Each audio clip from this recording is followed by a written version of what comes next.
Okay, I'm at the Sundance Film Festival, which is amazing, but you have to forgive me for how extra janky this is going to look.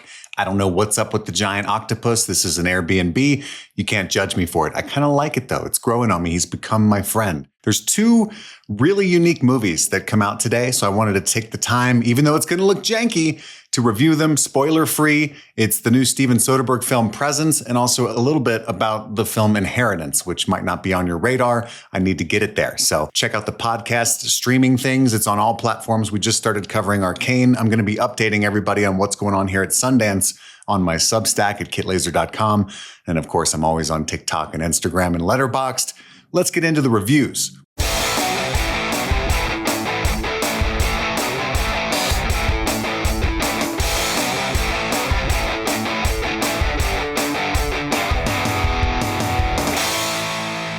So Steven Soderbergh's Presence, let's talk about not his presence, but the movie Presence. I had a chance to watch this, ironically, last year at Sundance. I couldn't get a ticket. I was very upset, and I almost missed it this year for being at Sundance because it comes out while I'm here, but I was able to talk to Neon and get a screener. So let's all just clap for a second and celebrate that. I'm a huge Soderbergh fan. And the funniest thing about this movie is that it's not really recognizably a Soderbergh film. It's not recognizably a David Koepp movie either. He's the screenwriter. He's a very famous screenwriter. He's worked with Spielberg a bunch of times, and he has worked with Steven Soderbergh before as well. There was a movie that came out in 2022 that starred Zoe Kravitz called Kimi. Now, a lot of people didn't love Kimi, but I did. I thought Kimi was excellent. So the funniest thing for me while watching Presence is like for two filmmakers that I know really well, I don't think there's much in this movie to identify that it's their work. Now, Soderbergh, in his defense, does a lot of different things. He's very experimental all the time.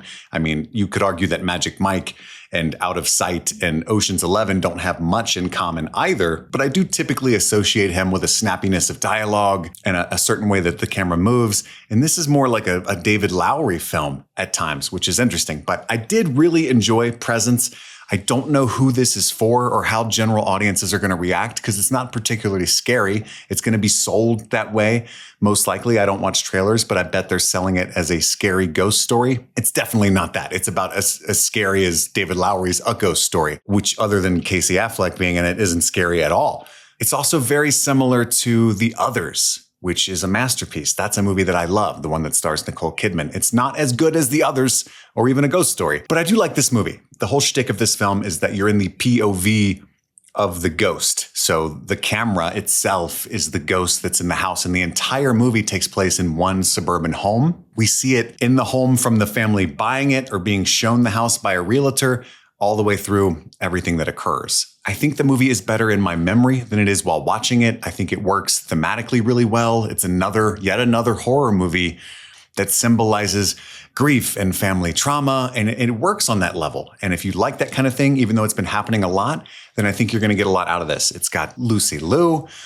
It's funny to me that Julia Fox has been such a big part of the marketing. She's in it, so that's fair. She's working, I get it, but she's barely in the movie. I don't think that's a spoiler to say. I mean, she's in it for maybe 3 minutes. But cinematography is really neat. It might grate on a lot of people. A lot of people are probably going to find this movie boring.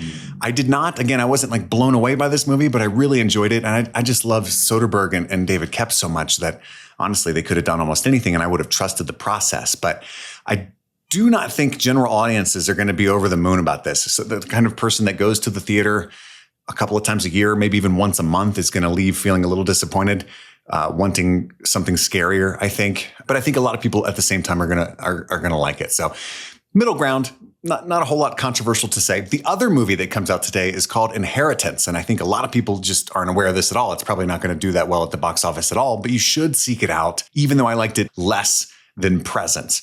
And I say that to say that the people that do love this movie are going to be over the moon about it, even though most people won't with regard to Inheritance. So I want to encourage more and more people to check that out so that it can find its audience.